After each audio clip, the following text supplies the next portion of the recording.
The webinar will begin shortly. Please remain on the line.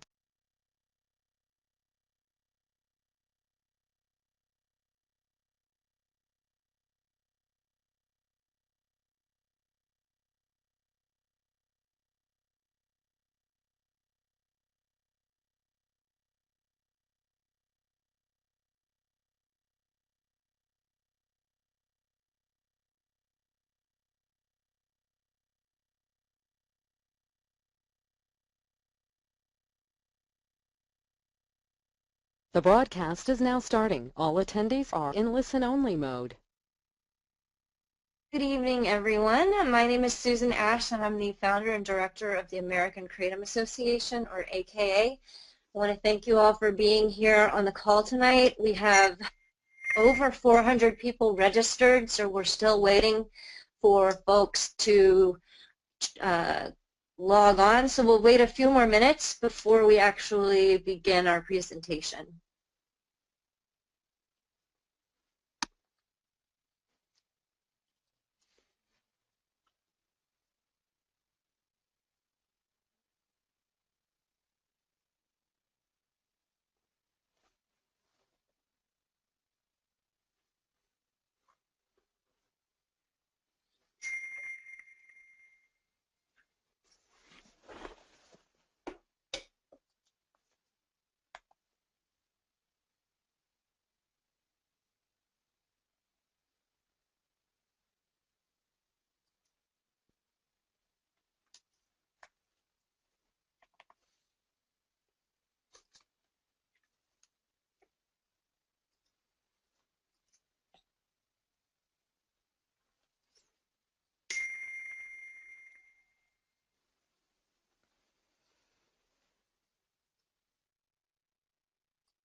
Again, we're going to wait just a few more minutes as we let people join us who may be getting on a little bit late.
Okay, let's go ahead and do this. Once again, for those of you just joining the call, this is Susan Ash. I'm the founder and director of the American Kratom Association, or as you well know by now, the AKA.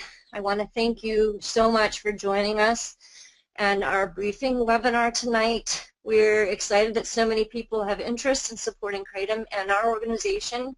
We had over 400 people sign up for this webinar, which just blew me away, and I'm so impressed and proud and happy to know and honored to know so many of you that are working in the trenches in this fight with us. So I want to start out by saying thank you, of course. Thank you to all of you who have supported the AKA and our fight to keep Kratom legal. I, as you know, started this organization a couple of years ago to fight for this botanical that has literally changed my life. Along the way, I've met many of you and have heard many of your uplifting stories. The number of stories that I've collected is enough for a novel, and it would be a very inspiring one at that. You've inspired me to keep on fighting, and you have my commitment that we won't give up. I give you my word, as I always do, that each dollar that you contribute is spent wisely and goes toward protecting Kratom. I want to give a little shout out to some folks before we get started, and that is the board members of the AKA. Of course, my co-founding board member, Paul Kemp, who has been with me since day one. I want to say hello and thank you, Paul. Also, hello to Angela Ross, who goes by Angie, Robin Graham, and Will Robin, who serve on this board together. And we've been through a lot together, and without you all, we wouldn't be where we are today. I'd also like to introduce two other critically important people who have come into the fold in the last 6 months, and that is first Pete Canlin, our new executive director, well, new as of October. Hello, Pete. Hello, good evening, everyone. And I want to introduce Mac Haddo, our federal lobbyist from Upstream Consulting. Thank you, Susan. I'm glad to be on the call here with everyone tonight. Great. So I organized this call to give you all an update on our efforts and to discuss what the future looks like for Kratom from the inside.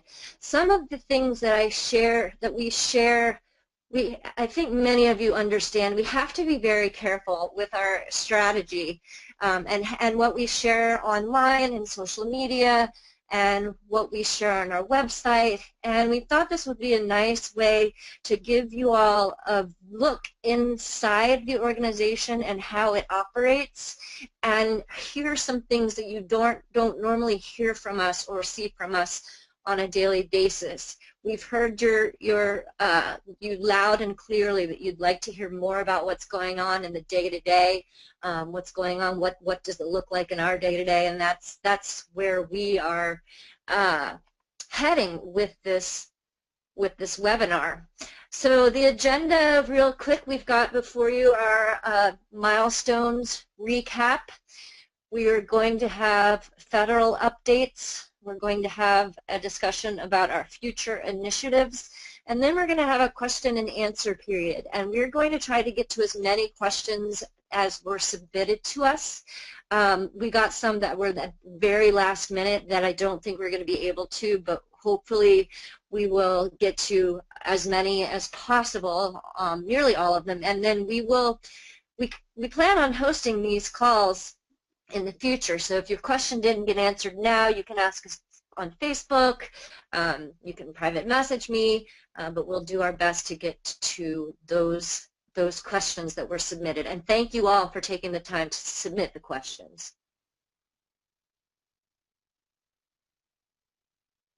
So just so you all know, and we all know, our mission is committed to restore full consumer access to Kratom and to preserve and protect the freedom of consumers in the United States to make their own choices on their well-being and maintaining a healthy lifestyle. In that vein, we have had a number of milestones that I'd like to recap. And this is in a very short amount of time. We're talking, I can't believe, whenever I'm talking to people about what's going on today, I still have a really hard time believing that it was just 8 months ago that we thought Kratom was going to become illegal. And here we are, it's still legal for us. As everyone knows, the DEA attempted to emergency schedule Kratom on August 30th of 2016, and we went into immediate action. We contacted a political consulting firm in Washington, D.C., who helped us mobilize the community and build a team with a leading FDA and DEA law firm, a leading top state and federal lobbyists, a leading political consulting firm, and a leading public relations firm, all working together in a coordinated way to get the best bang for our buck. And it cost us a pretty penny, but I think most of us are realizing how worth that it was to spend that money. We also worked with U.S. senators and congressmen to develop 2 sets of letters calling on the DEA to halt the proposed scheduling, and these were unusual in that they were bipartisan, meaning coming from both parties almost equally. And in this day and age, especially right now, those of you who are following politics know that it is almost impossible to get Democrats and Republicans to see something in the same light, on the same page, get together on an issue, and we were able to make that happen, and that alone was unprecedented. But the number of senators and congressmen on a federal level that we got involved has helped us in this battle to allow us to be 8 months out and still have Kratom legal. We also, as you all know, we commissioned an 8-factor analysis. What is not needed when you try to emergency schedule a drug is an 8-factor analysis. What is needed when you try to emergency schedule a drug is just 3 factors, and those 3 factors do not need to include science. We felt that the FDA has been using poor science. We feel the DEA has been misleading the public, our elected officials. We felt that the proper science out there was not matching up what the FDA and the DEA were saying about this plan that so many of you, like myself, use every single day without harm whatsoever. So our 8-factor analysis we submitted in advance of the FDA doing their own 8-factor analysis to submit to the DEA to determine whether or not Kratom truly should be scheduled. We commissioned Dr. Jack Henningfield with Pinney Associates, who is a world-renowned expert from Johns Hopkins University on abuse potential and abuse liability of drugs. And he concluded that Kratom is not harmful and the potential for abuse is no greater than nutmeg, cola nut, or St. John's wort, kava, certain things out there that are regulated like dietary supplements. This analysis was submitted to the DEA for their review, and we've heard good reports coming back, how impressed they are with the analysis. We've used it a lot on Capitol Hill and in some of our state lobbying efforts. And prior to that, we did get our law firm, Hogan and Lavelle, who is one of the most well-known law firms in D.C. having to do with FDA and scheduling matters. We got them to submit a very lengthy comment just prior to the public comment period, and then this 8-factor analysis became our second official comment into the record. We had this comprehensive public relations effort with over 400 positive media hits, and we're going to continue to push this education about the benefits of Kratom to all, to well-being of individuals. As many of you, as all of you know, the tide turned in our favor when the DEA decided to schedule this as a drug. We were fighting and fighting and fighting and fighting the most sensationalized, politically motivated, maybe by the DEA, ridiculous media reports about Kratom that just weren't holding up and weren't holding up to the science and weren't holding up to what we know Kratom is on a day-to-day basis. And so if the DEA did one thing for us, they certainly got us about 400 positive media hits in the time that tried to emergency schedule. During the DEA comment period, we created the kratomcommons.org website, which was responsible for 16,379, or approximately 71% of the comments to the DEA proposed scheduling. And of course, thanks to the great work of Katie Lair and her team that did the comment analysis, over 91% of those comments supported keeping Kratom legal. We've been able to use the findings that Katie's team put together and use them well with our fact sheets and things like that that we've been presenting to our elected officials and the agencies and whatnot. So big shout out to Katie Lair and her team for that work. We also hosted the I almost called it, sorry. I almost couldn't pronounce his name for a second. We did a President Trump petition and delivered the petition with over 26,000 signatures to President Trump demanding the DEA and the FDA stop its attacks on Kratom. And then we've been all along fighting the state legislative bans. Most state legislators are in session every year. Some are every other year. Most of them are the few months of the beginning of the year, and then they go back home and they do their regular work as business people. But we saw attempts to schedule Kratom in Florida, New York, Oregon, Utah, and West Virginia. We hired lobbyists in Florida, one of the top most influential, according to Florida politics, the most influential lobbying firm in Tallahassee. We hired them on our behalf. In New York, our lobbyist, our federal lobbyist, who you'll hear from a little later on, went to New York in person and met with someone in the Speaker's office, Assistant Speaker's office. Speaker of the House is the person that sets the agenda for what bills get voted on during that session. So we were able to bottle that up in New York after he went and had that meeting with a New York assemblyman. In Oregon, as you all know, a study was proposed, and it was strange because it was an emergency. They declared an emergency and thought that they needed a decision on whether or not they should schedule this. Well, again, our lobbyists contacted committee staff and people out in Oregon and gave them our 8-factor analysis and basically made the winning argument that this analysis has already been done, so there's no reason for the state of Oregon to spend more money to conclude exactly what what they were looking for in the first place.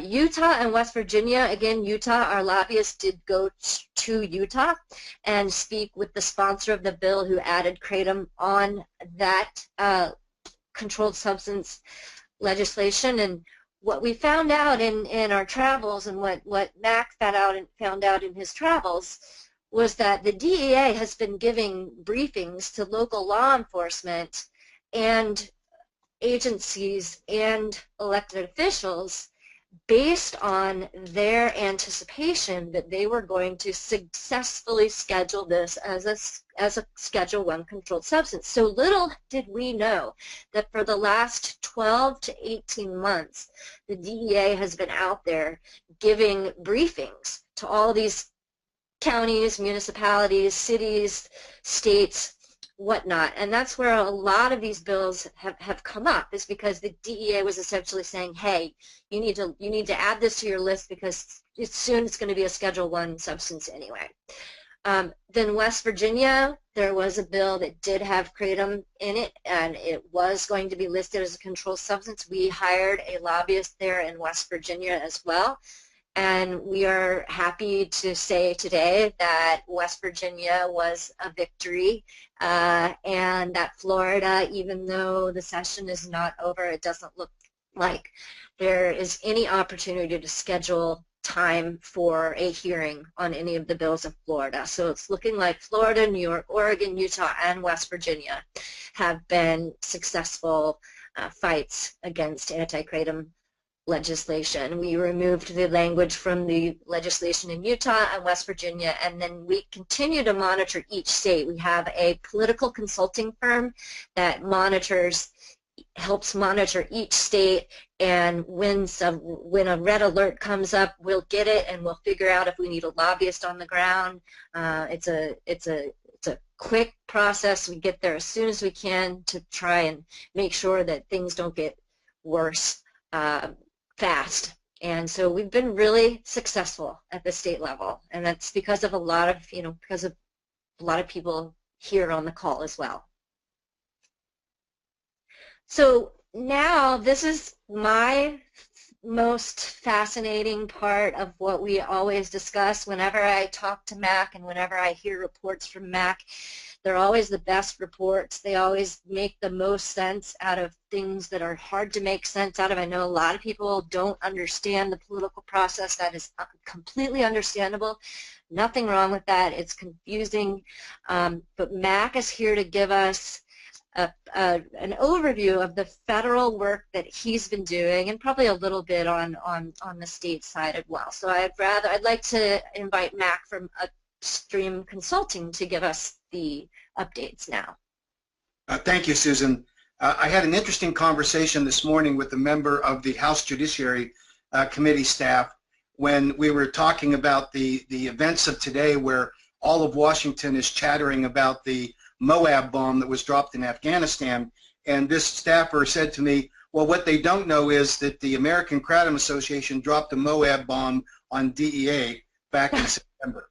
And he's right, because there was no question that when the DEA issued its emergency scheduling order, it was unprecedented for that to be withdrawn at the end of the 30-day period that they had set. In 83 prior occasions when they had issued an emergency scheduling order, DEA completed it. There isn't a single example, other than ours, when the DEA stood down from their emergency scheduling proposal. And I was in on some of the early calls, Susan, with you, where we talked with some of the top lawyers in Washington and some of the health policy people, and everybody came to the consensus that this was an impossible battle, that when the FDA and the DEA want to team up together to take down a product, they win. And it was almost a fool's errand for the American Kratom Association to start out on this project.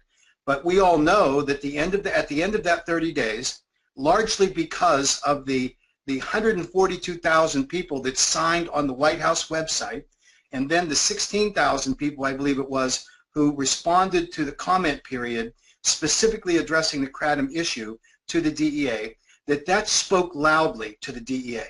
And subsequent to that, I spoke with the director of the Office of Diversion Control, and he confessed to me that he believed personally that the FDA had blindsided the DEA, that they had led the DEA to believe that Kratom was in fact responsible for these deaths, that it was a growing problem, and the reason that the DEA includes Kratom on their list of drugs, on their drug watch list, is because they believe that the FDA information that was being conveyed was correct. The response from Kratom users has resonated in Washington, D.C. with policymakers. That's why during this comment period we were able to attract a bipartisan group of U.S. House members, 51 strong, who wrote the letter and told the director of the DEA to stand down, told the FDA the same thing, and wanted to have a closer examination of the underlying data that was being used to support this emergency scheduling order. At the same time, we were able to gather 8 U.S. senators who objected to what the DEA was doing on the statutory authority that they were using for the emergency scheduling order, and 3 others then went out and specifically addressed the issue as to whether Kratom, in fact, as a policy, should be classified as a dangerous drug. And that's, of course, what the Controlled Substances List is designed to do. The 8-factor analysis that was completed by the Pinney Associates, having been commissioned by the American Kratom Association, led by Dr. Jack Henningfield, set the baseline for what we're doing in Washington, D.C. right now. A, Kratom is not an opioid. The belief that the FDA and the demonization of Kratom that the FDA and the DEA have done throughout the federal government has been that it is in fact an opioid. It is not. They also have spread the myth that kratom is dangerously addictive. And of course, the Penny Associates report debunked that theory completely. In fact, they concluded that kratom is no more addictive than substances like, they have caffeine, much like coffee, St. George wort, and nutmeg, all of which are dietary supplements that are acceptable for public consumption. But the DEA and the FDA had teamed up to demonize kratom in a way to say it was in fact dangerous. And of course, the hallmark of the action by the DEA was based on the fact that there were multiple deaths that had occurred that were directly caused by kratom. And of course, the Henningfield study demonstrated that that was false. And in fact, to date, there is not a single death that can be attributed solely to kratom.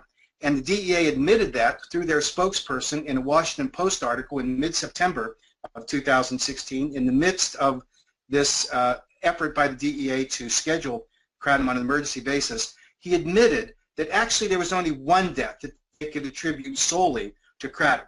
And of course that worried us, and we checked into it and we found out that it was a death that had occurred in 2013 in Denver, Colorado.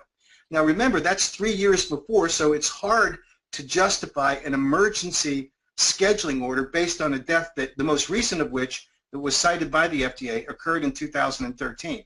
It's even harder for them to justify that, given that that single death was attributed in the United States, attributed to kratom, was bogus in and of itself. Because when the autopsy reports were obtained by the American Kratom Association, we discovered that this was unfortunately a veteran in his late 40s who was suffering from PTSD and in fact was taking some other prescription drugs that led to his death, and it was not kratom at all. So at the end of that evaluation period, all of the deaths that were attributed by the FDA and the DEA to kratom consumption were found to be bogus. They simply didn't exist.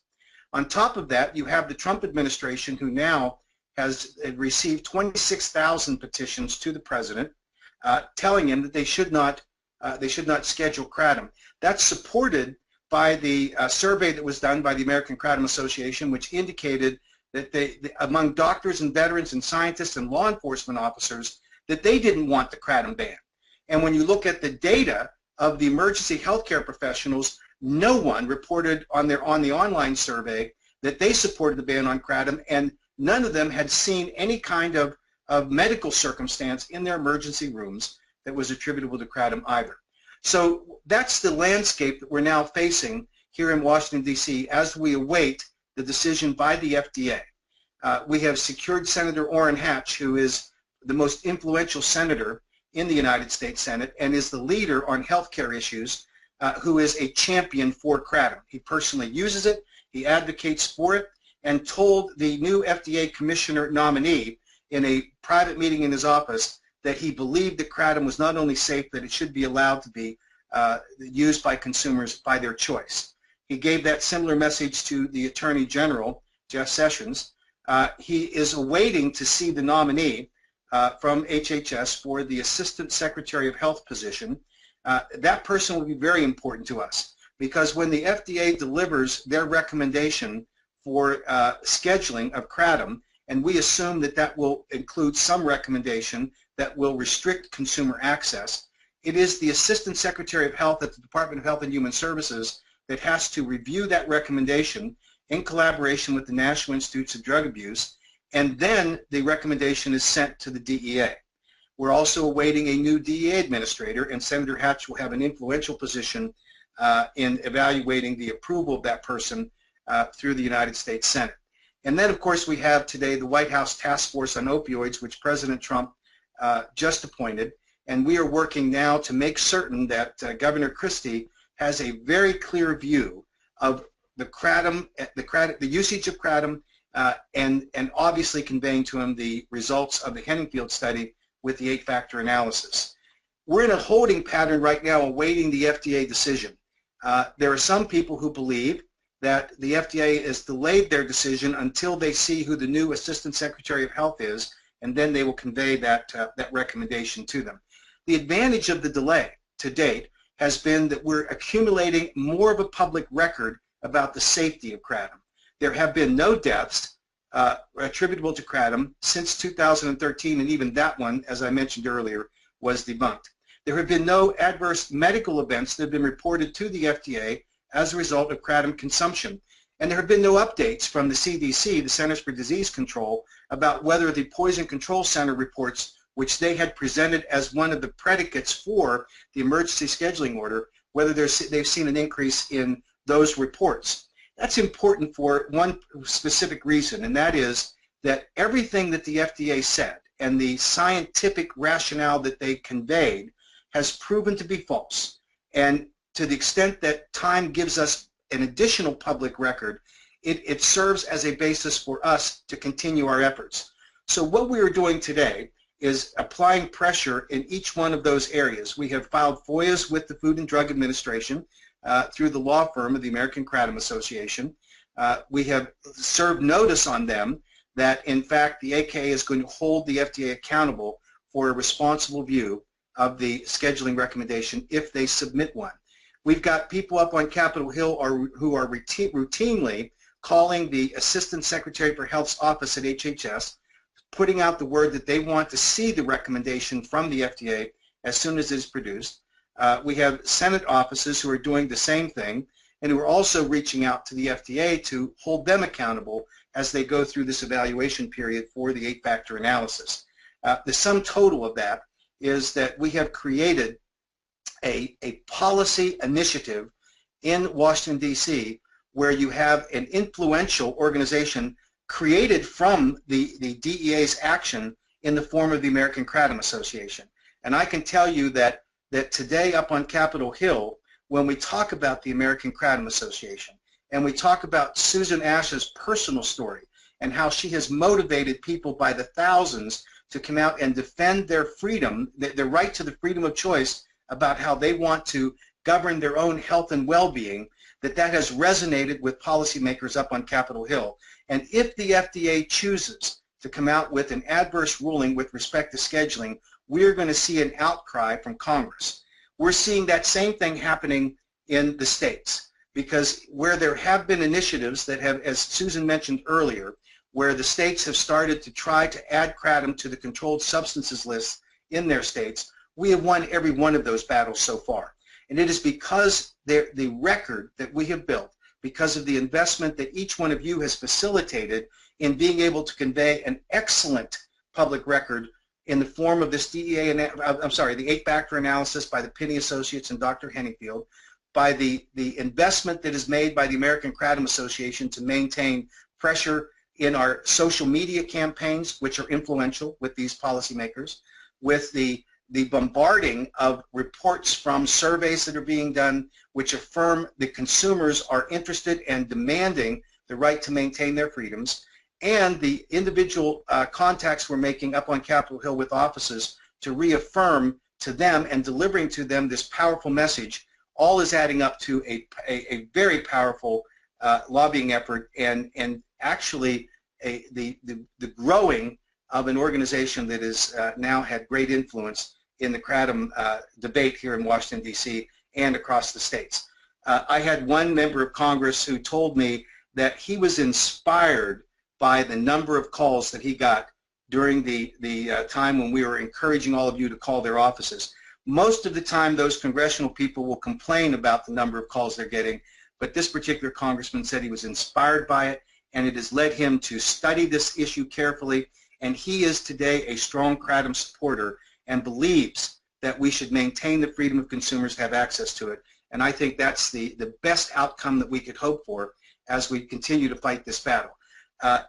How long it's going to take before the FDA comes out with their recommendation, that's unknown. But when they do, and assuming that they give a recommendation for scheduling, that will trigger a couple of things. One, the law firm will come in, and if the DA agrees to schedule, the law firm will ask for a public hearing.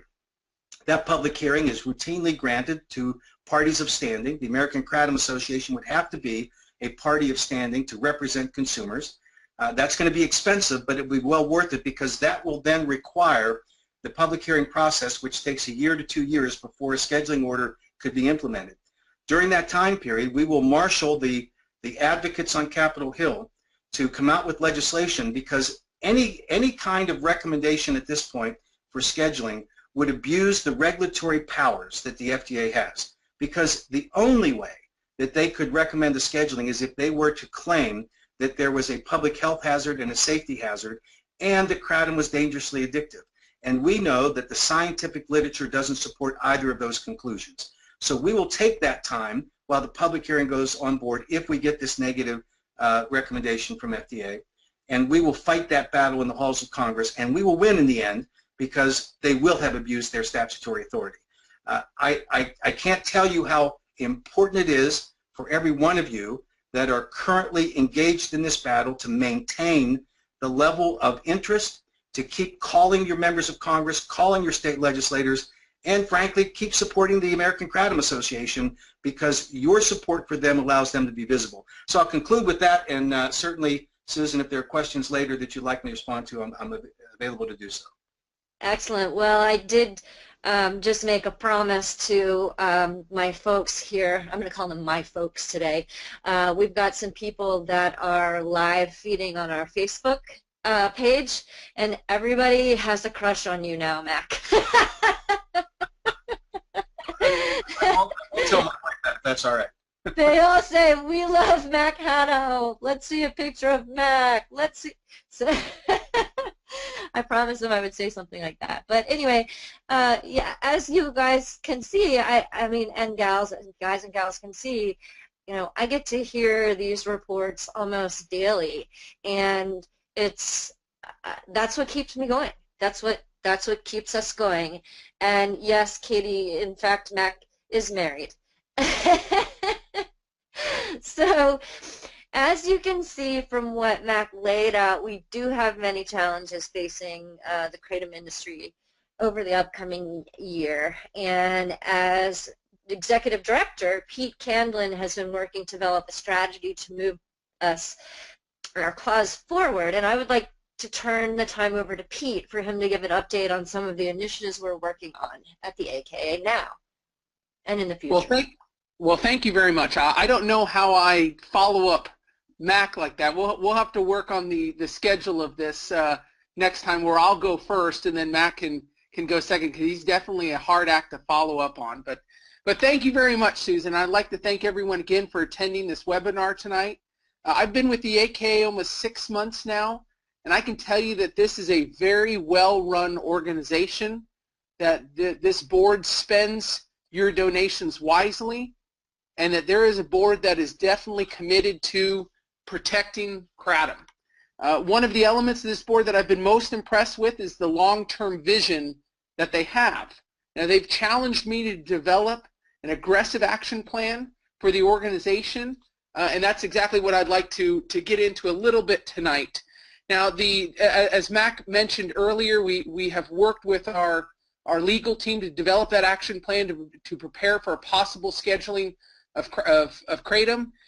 We will be ready to react when a decision is announced. Whatever that decision is, be confident that we have a plan in place to react to that. We have been working with one of the best public relations firms around to develop a campaign to continue to mobilize kratom users and deliver a powerful consumer message to legislators and regulators. It's important to show the grassroots activists to tell their stories and to put a face on kratom. We're going to continue our constant lobbying efforts both on the state and the federal level. As has been discussed tonight, we have seen a lot of successes, but this is something that is not going to be determined this legislative season or even next legislative season or beyond. This is going to continue to be a fight, regardless of what the FDA decision and the DEA action is. Kratom is going to continue to be under attack in the upcoming years, and we will be there to defend it. As I mentioned, the constant lobbying efforts on the state and the federal level, also implementing a legal lobbying strategy in each of the states where Kratom is banned. That is something that we have been meeting and understanding what it would take with the legislators in each one of those states to reverse those bans. And we've been working with our consultants to develop those plans, and we have lobbying, legal, and PR strategies in place to address each one of those.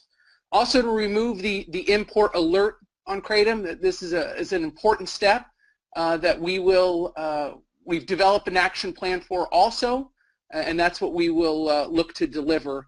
And then develop that scientific research to prove that Kratom is safe to use. We've been able to start that, obviously, with the 8-factor analysis, and we've been partnering with other scientific organizations to conduct additional research. We want to be able to go to these legislators and to not only talk about the wonderful stories out there, but actually show them hard data that shows that Kratom is safe, that it is not any more addictive than caffeine, and to dispel a lot of this misinformation that, frankly, the DEA has been spreading for the last 18 months. So our mission is clear, and we've developed, I think, a very robust, comprehensive strategy to address these issues. Now, in the end, the success comes from your support. The success that the American Kratom Association has achieved so far has only been achieved through your generosity and your willingness to step up and help when called upon. And I am confident that with your continued help, the AKA will continue the fight against this coordinated campaign on the federal and the state level to demonize and to ban Kratom. So Susan, I'll turn the time back to you, but I appreciate the time for a little bit of an update on what we're looking to do as an organization moving forward. Yes, thank you so much, Pete, for the updates. You have just as many fans on here on Facebook as Mac does now.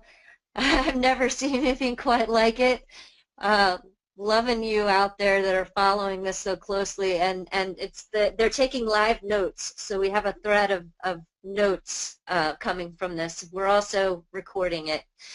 So we did get some we did get some questions emailed to us, and so I'm going to, with the help of Pete and Mac, answer these questions. They might be able to fill in a little bit where I am not. We got some good questions. We got some tough questions, and we got some questions, again, like I said in the beginning, that just came too late for us to be able to address tonight. The very basic first question we got was, how do I become a member of the AKA? And that's the easiest thing you can do. It's a $20 a year contribution. You just go on our website and you donate $20.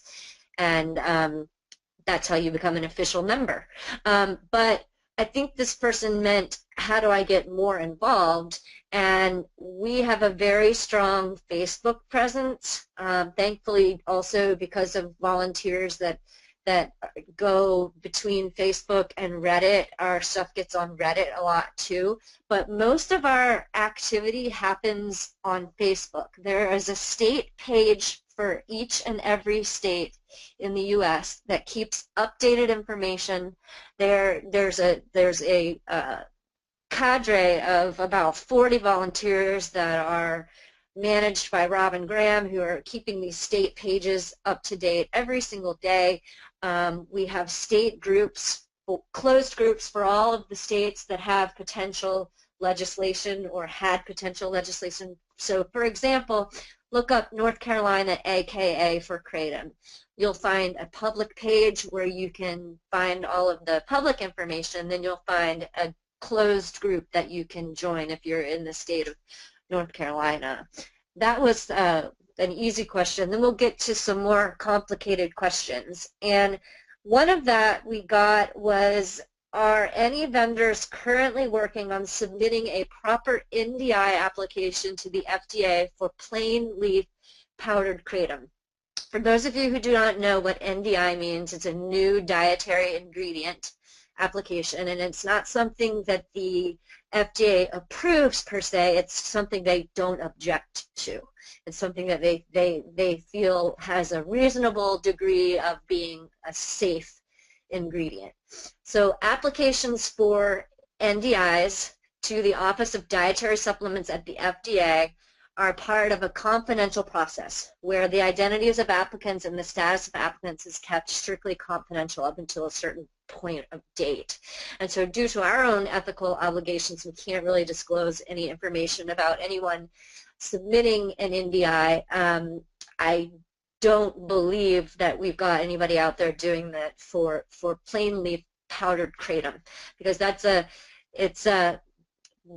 tough one, since, as you all know, as consumers, each batch of your kratom is a little different than the next. So they're looking for uniformity, and they're looking for something that can be repeated and have the same percentage of mitragynine or 7-hydroxymitragynine in it every time. So that's tough. That's tough. But it's our position that kratom as a botanical in its natural form should not be regulated by the FDA. However, if a kratom product is formulated in a way that combines it with other ingredients or uses a manufacturing process that alters the properties of the botanical leaf, then it is possible that an NDI would need to be submitted. So that's where we are on that NDI issue. We did get a question, what about the 15 deaths that the DEA cited? And Matt covered that. It was another example of bad information repeated over and over again and then used to develop policy. How many times have we seen that? How many times have we seen that happen in the last 2 to 3 years that we've been with this issue and taking the lead there? And not one had either a polysubstance or an underlying cause. What can be done in order to make kratom legal in the 5 states where it is illegal? Oh.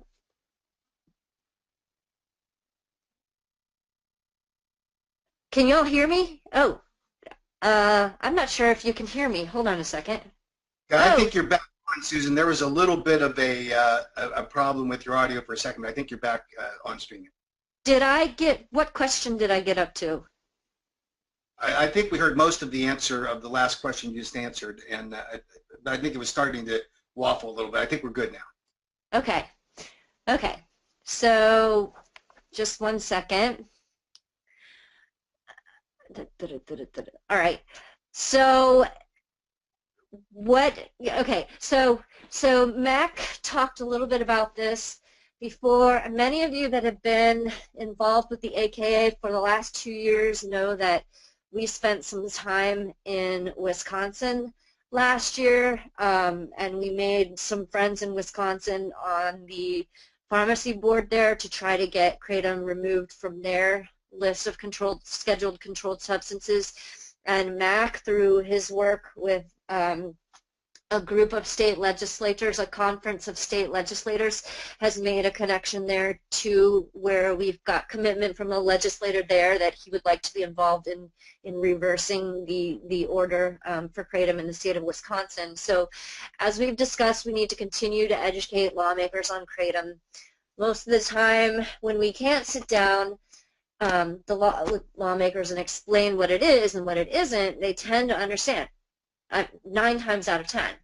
We have already begun to identify legislators in each of the 5 states and have conducted outreach. We intend to aggressively lobby each of those state legislators to repeal the laws in the upcoming legislative sessions.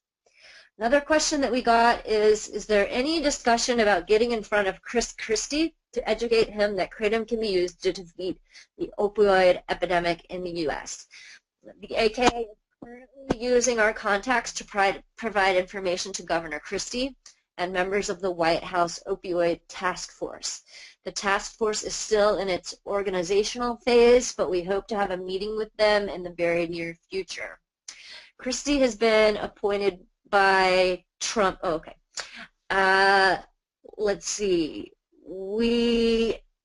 Mac, I don't know if you want to talk just a little bit here about Gottlieb and and this meeting with Gottlieb real quick? I'm glad to. The new commissioner at the FDA likely will be Scott Gottlieb. He brings a completely different perspective than the last several commissioners in that he gets the business side of the drug development at the business side of producing a drug and what it takes and the risks that are associated financially with doing that. But that's important to us because he also understands the business perspective in the dietary supplement industry as well. And when Senator Hatch met with Dr. Gottlieb, he made it clear, Senator Hatch made it clear that the dietary supplement industry is very important to the state of Utah. It is a multi-billion-dollar industry there. It employs a lot of people, and it drives a big part of his home state's economy.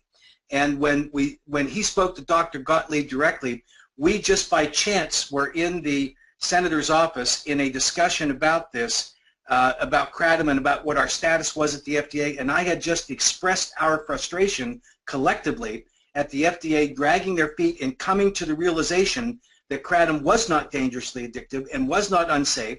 And Senator Hatch turned to his chief of staff and said, when am I meeting with Dr. Gottlieb? And they said, well, in about 20 minutes. And this, of course, is the courtesy call that nominees make to U.S. senators who will decide upon their nominations. And Senator Hatch told me later that he took advantage of the opportunity to convey to Dr. Gottlieb how important this is and that he, in fact, was a user and a supporter of Kratom being in the market. So that was a very important meeting, and I think that sets the stage for a discussion with Dr. Gottlieb whenever he is formally confirmed, which should happen in the next couple of weeks. Great. Thank you. Another question that we got, and then we'll try to wrap this up since it's almost an hour out. We got the question, is Kratom an opioid? Mac had already said that. We have Dr. Jack Henningfield, one of the most preeminent scientists in the world on abuse potential and abuse liability, stating clearly that Kratom is not an opioid. It is something, a novel substance that can't really be described. Its pharmacology can't really just be completely described based on the literature that's out there right now. But that's plain and simple, and this is part of a message that we need to get out to people. This is not an opioid that's contributing to the current opioid disaster in our country. It is something that is actually helping our country, our fellow Americans, get away from past addictions. There was another, and this was a very, very lengthy question about the NDI process, and I'm going to try to answer this the best I can. I'm going to preface it just with a small part of the question. It was literally very many well thought out paragraphs that came to us, and it was also from someone who would like to know the AKA's stance on NDIs, new dietary ingredients. And the conversation of NDI has come up numerous times, but the AKA has been silent. Well, we talked about it a little bit tonight, but first, the AKA has respected the confidentiality of those companies who have submitted NDIs for obvious ethical considerations, which I mentioned before. We fully support the right of every Kratom manufacturer who produces product derivatives of the Kratom plant itself to seek approval from the FDA under the NDI application procedures set forth in the DSHEA Act, the Dietary Supplement Health and Education Act of 1994. We do have a concern with the current NDI pre-market notification process that has allowed the FDA Office of Dietary Supplements to have broad discretion in evaluating the standards for approval for Kratom applications. And we recognize that some scientific discretion is necessary at the FDA, but when an internal bias is held by the regulators, that guides all decisions, as appears to be the case in the review of NDIs that have been submitted to date. Then it provides the basis for action by Congress to restructure the parameters allowed for such reviews by the FDA. So this is a much bigger picture than just NDI. This is trying to find another place where we can look at regulatory guidance for a botanical. It's no secret that the FDA has already denied one Kratom NDI, and frankly, some who knew about that application know about it tend to favor the FDA's position because the pre-market notification allegedly did not have the required safety data. In our opinion, there are two delicate issues at play. First, we want to respect and support the legitimate scientific requirements associated with the safety of products. But second, it may be that NDI requirements are too restrictive for a botanical and that new standards for approval need to be developed. The reason why the AKA believes Kratom should be allowed on the market currently is because of the use of Kratom for, there you go, saying Kratom versus Kratom. Max says Kratom, I say Kratom. It's just all of us. One is that it's been used for centuries and marketed for centuries, and that should be ample proof of its safety. And two, that the FDA should recognize those uses as documentation for Kratom being designated as an ingredient that was in commerce prior to October 15, 1994. And as many of you know, that's the cutoff date established by the DSHEA Act to grandfather in certain botanicals that can be used, that are generally recognized as safe and can be used as ingredients for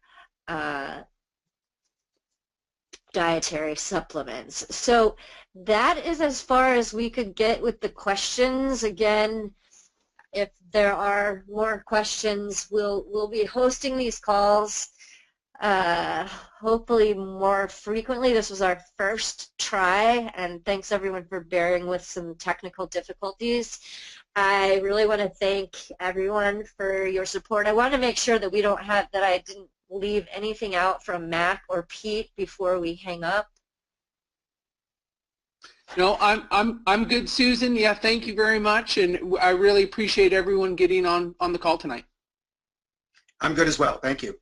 Okay, so we will definitely hold more of these calls moving forward. I hope that it helped you all to better understand the kinds of things that we're doing on a daily basis, and that you have a little bit more confidence in what's going on, you know, day to day in our everyday fight. We don't go to bed and forget about this and a week later decide, oh shoot, we need to do something. This is what we do every single day, every week, and that's what we're here for. So I just want to thank everyone. Thanks for all the comments on